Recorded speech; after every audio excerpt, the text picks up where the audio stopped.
Welcome everyone to XPRO at IFA 2022. My name is Dan Shor, and I'm going to be talking about design for touch. So as mentioned, I go by Dan, but my full name is Daniel, and currently I'm the founder of Contextual Labs. We look at contact in context. I'm also a lecturer or teacher at practice at the Fraunhochschule in Salzburg, where I work in the Human-Computer Interaction Group. Formerly, I used to be over at the Love Honey Group building vibrators and sex toys. And then before that, spent some time working through the virtual reality and augmented reality space with a focus on haptics. And fundamentally, what I do is I'm helping teams understand how to create these compelling engagements and these compelling experiences through our sense of touch. As a haptician, that's what I explore, how we use our hands and the entirety of our body to understand the world around us. So I have up top just a couple fun little things of what haptics can be. It's anything from virtual reality to sex toys to weird artistic experiences and video gaming. It's a really, really fascinating field. But why should you think about it other than that I simply say you should?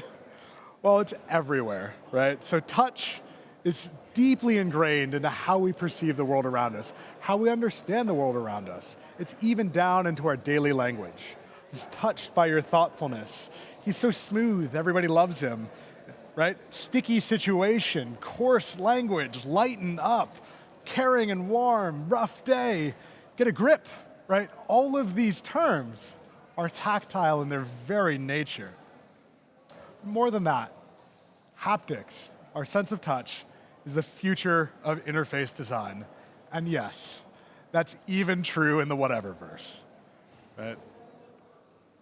If we look at how we've come today, right, our expectations for modern UI UX has driven us from knobs, switches, dials, to these big, flat, formless displays. The God panel concept is everywhere. But often, the haptic content being put into these displays is driven more by marketing than a real understanding of the body. So that's a little bit of what I'm here to talk to you about today. What we're seeing in the background here is the Mercedes EQS. And this is kind of my nightmare scenario as someone who cycles a lot. I may sound American, but I am Dutch. I'm just terrified by the idea of this being the everyday user, because I know people who are going to be using these God panels in their cars are probably going to run me over trying to turn up their temperature, control the radio. And this is, I think, often the difference, right? This is an incredibly sexy thing to look at. It sells so well, but without a real understanding of the body and how to optimize around the body, the tasks become a lot harder to do. So, tactility is really a critical part of interface design, even in the metaverse. There is a role for panels and switches like this anywhere we look. Now, I'm weird. I admit this fact readily and openly, and very publicly as well. But I love to go into old hi-fi audio shops and turn the knobs, right? There's a great YouTube channel, the guy, all he does, it's called Knob Review. He just turns knobs and reviews knobs, right? Because there's something so connecting to us about a really, really good interface, a nice, right? You know a high quality product often from that first moment you turn it on, the way that switch clicks right into place. And mimicking that well into digital content or augmented reality content. So I'm talking glass flat screen panels on a touchscreen, or even in a fully virtual space where you have nothing to touch, is very, very important to do well and to do right. And this is my problem. I love my touchscreen. I think I might be addicted to my cell phone. Certainly the people in my life would say yes. So it's certainly addicting, but is it a compelling experience? When's the last time anyone's pulled out their phone, touched it, and been like, ooh, that felt really nice? No, it sort of falls away from us. It's not something we're really actively experiencing. And that's what it is, right? Modern interfaces, we get so much flexibility as designers, as UX engineers, as people working in the space, but it's at the cost of the uncertainty of the feedback. We misclick things far more often than we used to. We don't fully understand. So this is one of my absolute favorite graphics. In fact, it's probably my next tattoo at this point. But it comes from sort of a thought experiment of, All right, if all of humanity disappeared today, if we were all gone, what would we be? What would like an alien civilization coming to Earth and only finding our technology imagine we looked like?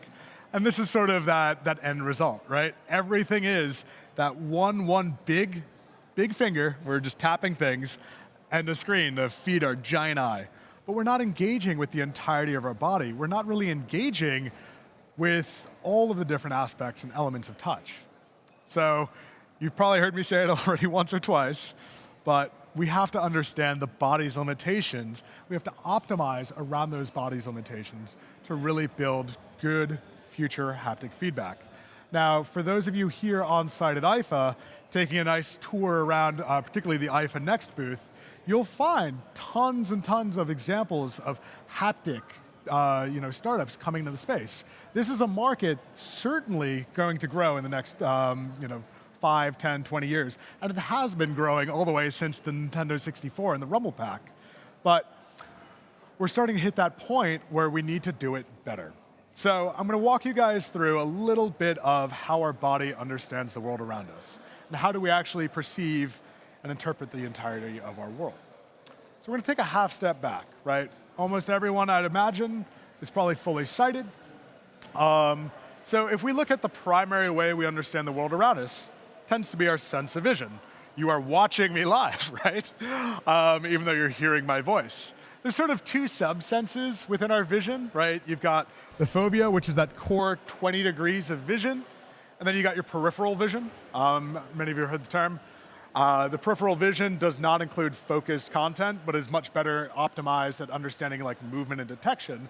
And it's really there to exist so that we can be more efficient in our brain and slave our eyes to where we need to be looking, right? If I see some movement behind me, I'll turn my head to look.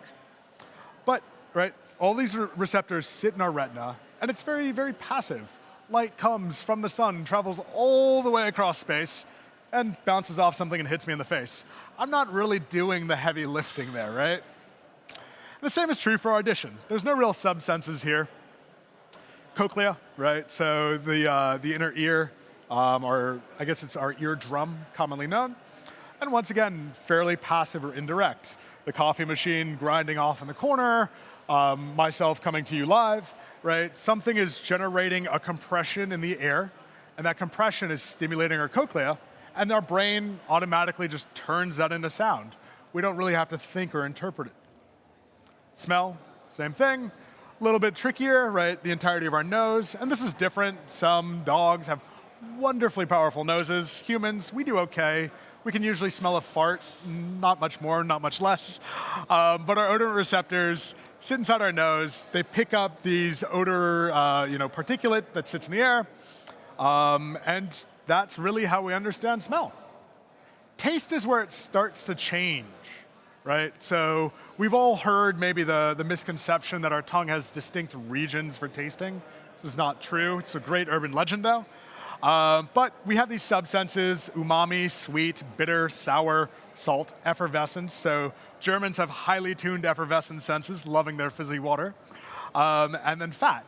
And these are spread all along our tongue, and as we actually intake the food and chew it and break it down, for the first time, we're seeing something. It's active. Our tongue is manipulating and separating these particles to actually spread it across the receptive surface and to actually understand what it is we taste. It sounds kind of gross and abstract, but it is what makes food taste so delicious. But touch is really where this starts to get complicated, right? So we've got a couple different subsenses here. We've got our cutaneous or skin-based reception. We've got kinesthetic, so that's found within our muscles. Nociception, this is our terminology for pain. Temperature, which is once again completely independent. Itch, and possibly even completely different nervous channels for pleasure running from all over our body to our brain. And now, what's really cool about our skin is like if you were to take a really gross moment and imagine taking your skin off and laying it flat on the table in front of you, it would be about like 9 pizza boxes worth of receptive surface. Our skin is a massive, massive sensory organ. And those receptors are spread all over the body, right? But they're all optimized for different things. The ways in which we perceive all these different stimuli are very, very different from one another. And so we do have active senses, right? Our muscles, anything that I'm grabbing to understand, is it hard, is it soft? Well, right, I'm pushing on it and it's pushing back on me. But temperature is much more passive, right? I'm just coming in contact with a surface and I understand the temperature information. And I'm taking all of that together to understand, oh, this is a cool glass of water, right? The glass, the water, the temperature, the content, I can even swirl it and understand if I'm about to spill. So, as we're getting across here, or I hope what you're trying to start understanding is, our sense of touch is a little more than just one sense, right? So how do we actually break that down? How do we understand this information? Well, the term is haptics, right? And that's our interpretation, this is an important word, of all of the information coming into our brain from our skins, our muscles, and our joints, right? So we call this the somatosensory system. And it's really the part of our brain, or the part of our sensory system, concerned with the perception of touch, pleasure, pressure, pain, temperature, position, movement, and vibration. And that's all across the muscles, the joints, the skin, and even in our facial structure. Right? There's an element of, we know, regardless of how many weird dance moves I do, or how often I join the Ministry of Silly Walks, where each of our body points is, right? If you close your eyes, you still sort of know in 3D space where your limbs are positioned and how you're oriented. That's a part of our sense of touch. We really break this down into what are called submodalities. This is really the bread and butter of it all. So most of touch perception is cutaneous or tactician-based. It's our understanding of vibrations, and this can be anything from surface roughness, right? As I move my hand over a surface, I'm feeling the roughness by the slight deformations and movements that happen at the fingertip level. And also, right, things like edge detection. When I grab this glass, as I move through it, or as I grab the clicker, I understand from the curves where the edges are because of the deformation of my skin. My skin's stretching, it's elongating, and the mechanoreceptors that we'll talk about in a minute are feeding that information into my brain. Independent of that, we have kinesthetic perception, right? So muscle contraction, elongation. It's how I know how heavy things are, how firm they are, how strong it is, right? I'm pushing quite a bit of weight down onto the table, and it pushing back is fed through my muscular system to my brain. That's completely independent from our skin. Itch, super fun one, right? Completely separate. We have a part of our body that responds only to itch. And this often comes from, right, the evolutionary need, or the very evolutionary nature of our skin. It exists not only to understand and interpret the world around us, but also to help protect us from damage. Itch, pain, and temperature are all ways of our body saying, hey, this might not be okay, right? I still have a burn mark on the back of my hand from when I was a kid and learned what hot was for the first time, right? It's just, skin has this role to play also as defending ourselves from the damage of the world around us. And then finally, we have pleasure. There's some very interesting cutting edge research where we have these independent perceptual channels, the C-tactile afferent, responding to social, like, stroking touch. And this has a large part to play in, like, why hugs feel so amazing, or why you have these, like, light, gentle caresses with your lover, partner, or friend, and, like, how that can feel like a very intimate and bonding experience. So, we've seen this, right? This is the human body as understood by our devices around us. But let's take a look for a second and see how the human brain actually sees its body. So this is the homonucleus. If we took our sensitivity from our skin and made it so that all parts of our body experienced equal sensitivity, this is what we would look like as people. Kind of a terrifying thought, right? You can see just how important the hands are. I would hate to walk around with, like, giant hands and tiny little scrawny arms. I don't think my dating game would really work very well. But, right, our brain devotes large amounts of resources to actually understanding everything through our hands, but also through our lips, through our facial structure, and not really much else. The genitalia play a large role in understanding touch, but they're very optimized for a particular sensitive range of stimuli.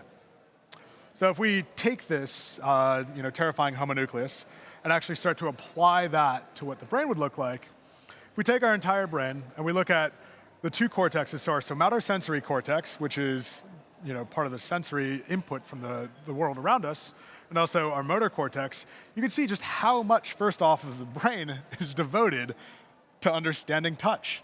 Compared to any other sense, we're taking in more information at any given moment through touch. And our brain is devoting the energy needed to actually understand that. We can see, right, just how many folds within the cortex are actually devoted to understanding each individual finger. So that when we interact and manipulate any given object, we understand it. When I bring the glass to my lips, we have information coming in as well. So how does this actually all feed in to these cortexes? Well, the big part, within our hands at least, the big answer to that question is what's called a mechanoreceptor. There are 4 main kinds, and they're all optimized to produce individual like areas of specialty. So I'll take a little look at the cutaway of the skin, and we'll sort of start at the top, right? The Merkel's discs. So these are slow adaptive, number 1. They understand form and texture, primarily by responding to the shapes, the edges, and the ridges that we get through applying pressure onto a surface. They're located very close to the hair follicles and also around the ridges of our fingertips, the areas where we really start to understand, hey, we're coming in contact with an object and here's how we need to hold and manipulate it. They're very, very slow in response, right? Low frequencies, very able to hold that information for a long period of time because we're not slipping over the surface. The stick-slip interaction tends to be a little bit slower. But because it's so optimized for edges, the receptive fields are small compared to other parts of the body. If we look at another one, the Ruffini engine, this is skin stretch and elongation, right? It's located around the skin, it's located around our joints, and it helps our body understand how long or how short the skin is. They also play a large part in sort of the transience of vibration, the understanding of these longer, once again, slow responsive things, but they have these large receptive fields because, right, as we move our joints, it's a much bigger area than trying to understand the information of just an edge alone. If we look at now some of the faster responses, we have the Meissner's corpuscles. This responds to sort of the light touch, thin hairless skin. You'll find it all over the pads of your hand. And yeah, 20 to 50 hertz responses, very, very fast adaptation. So it detects changes very, very quickly and has those same small pinpoint responses. And then finally, the ones I care about the most, because I love vibrations, and so did the Beach Boys, we have our Pacinian corpuscles. Now, these play a large role in understanding stick-slip, they understand texture, but also they're very much responsible for sexual pleasure as well. You'll find them in large concentrations also around the glans penis, the labia, and then the hands. So the frequency response of our body, or how it's optimized for vibration, it's about 60 to 400 hertz. So most of your cell phone ringtones, your vibration motors find on your cell phones, somewhere around 280 to 320 hertz. Right? They're optimizing around particular parts of information. And I know this is the sciencey, boring part of the talk, but it's really important to understand how, just within 4 mechanoreceptors, slow and fast responses, small fields or large fields, our body is actually very well adapted to cover a large amount of different stimuli. So, the big challenge is knowing this. Why can we not just take the real world and translate it to the tactile one, right? Like, this would be super easy if we could just make tactile maps by having raised streets and ridges you could follow around. It'd be a lot easier. We wouldn't have to invent things like, separate languages for people who cannot see. But that's the problem, right? If I take, the real world elements and optimize the real world, which is often taken in through the vision, and try to play that back out through the skin, we have these incongruencies. So what I have, the first image here is at the top, a traditional visual representation of some spacings. On the bottom is a sort of representation of how our body would interpret that through touch. And you can see, right, we're much more sensitive to light than we are the fine differences within spacing. So these, easily perceivable lines become a very muddied mess. And if we take that and apply that to the Roman lettering system, right, you can see the H, the N, pretty much the same. They're big old smeary blobs. And the F and the P, you have the same issue.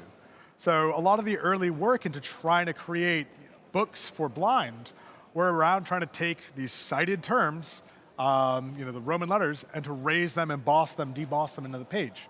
It was only when Braille came around that we started to see really good optimization around our sense of touch. Understanding just how particular pinpoint stimuli would work allows us to create clearly defined and discriminable patterns out of 6 simple dots. It's really actually some of the most impressive tactile design I've ever had the pleasure of coming across. But let's take a look into the science of this one more time. So what we have here are just noticeable differences, or JNDs, of pressure and difference. If we take a look along the top, you'll see the spatial acuity. So how far between 2 points can the body discriminate 2 points versus 1? And so the poor subjects for these experiments lay down and got stabbed multiple times with little pinpoint needles, trying to find out, all right, how close can we bring the needle together before the body doesn't understand if it's the same or different? And this does vary from person to person to person. Actually, as a rule, women are much more sensitive to touch than men. And it's not due to childbirth, it's not due to pain tolerances, it's actually just due to the fact that, statistically, women have smaller bodies, smaller hands, and more dense concentrations of those mechanoreceptors as a result. But if we take a look here, you can see all the way at the top how optimized the fingers are towards actually understanding those tiny 2-point discrimination.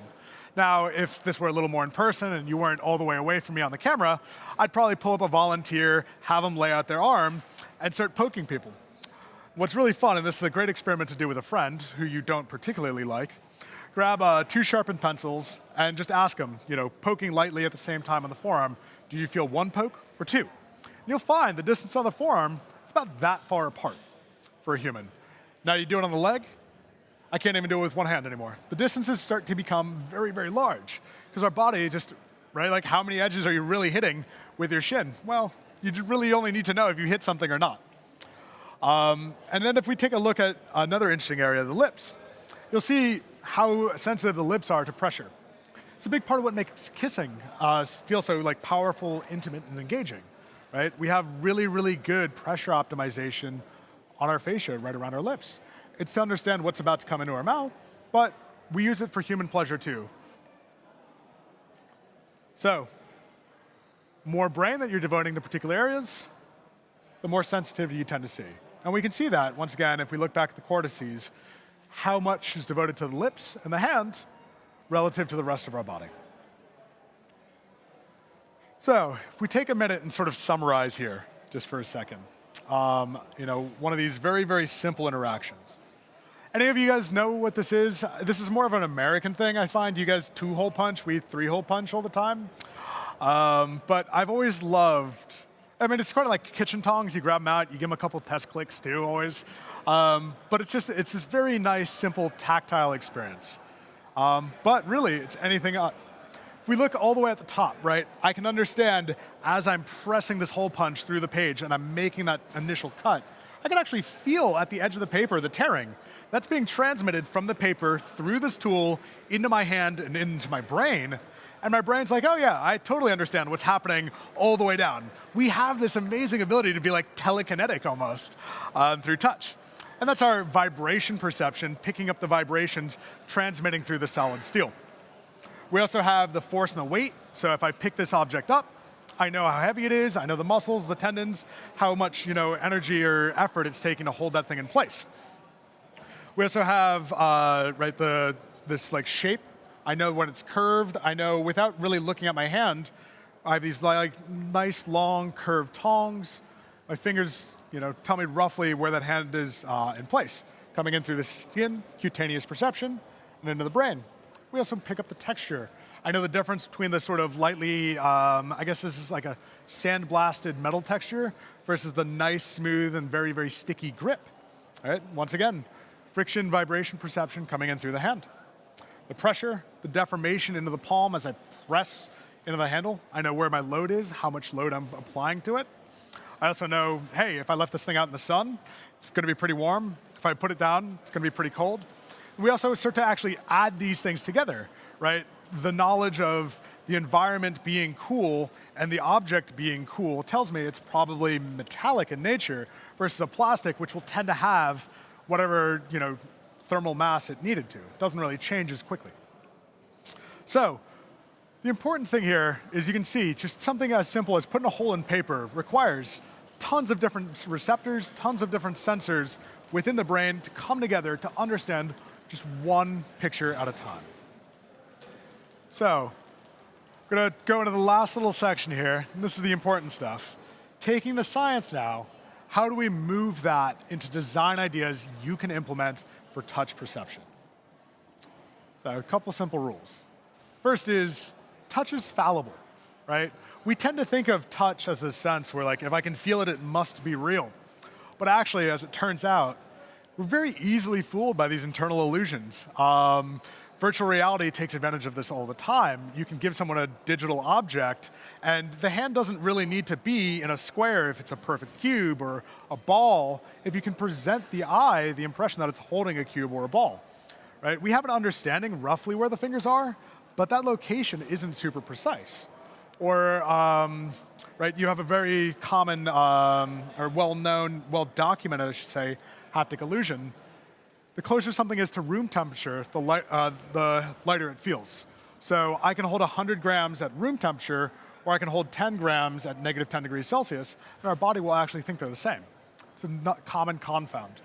This is also why we pick up objects. Metals tend to just feel heavier. So yeah, touch is contextual. So the exact same stimuli can cause two completely different reactions. So if I put my hand on a random stranger I grab out of the audience versus one of my closer friends, just the way that we naturally respond to the exact same physical inputs very wildly. Touch is relative. So this is one of the big design philosophies that always needs to come across. Touch is good at understanding changes. I can't tell you how warm it is outside, but I can tell you very quickly when I've walked from the outside into an air-conditioned room, right? We can detect a state change or a sensitivity in a state change much faster than we can an absolute position. Touch is integrated, right? So don't think of it as a single sense. Think of it as lots of different stimuli or percepts you're integrating and putting together as a single sense. It's active. Love this picture, right? Immediately you look at it, you know exactly what's happening. So we're interpreting all of these simultaneous data streams in a single collective picture. We need to be exploring objects, and we need to be thinking about it real time in order to understand what comes back out. Touch is emotional, right? So it's one of the key ways we communicate affection, we bond to people. If you take a baby away from their mother and never give it the stimulation and pair bonding it needs as a child, you'll pretty much raise a psychopath. The first thing we do with a baby when it comes out of the womb, wipe it off, put it right back on to develop that skin-to-skin contact. Social. So interpersonal touch can unite people into achieving their goals and finding common motivation. This is an image from the 2008 NBA season. And I believe it's from the 2008 season. Sorry, not a huge basketball fan. But what was interesting is a study was done during the 2008 NBA season where two users came together and they were trying to find when teams would be most successful. The number one predictor for success in a team was how often they had high fives and interpersonal communication. We have just two more design principles here, and then we're at a 30-minute mark. Touch is bidirectional. Anything I put in comes back out. We don't just manipulate objects, but we also interact and explore with them. And then finally, touch is memory dependent. It has hysteresis. So I take my entire life, I remember those experiences, all those objects, I develop an expectation for an object, and touch design needs to deliver on those expectations. It would be weird if I picked up metal and it feels light. We always see these incongruencies. So the important thing here, most out of everything we've done today, is think of touch, stay in touch, always use touch as a way of understanding and exploring the world around you, and then try to think, using these design principles, how you can better engage your VR and AR content. Thank you very much.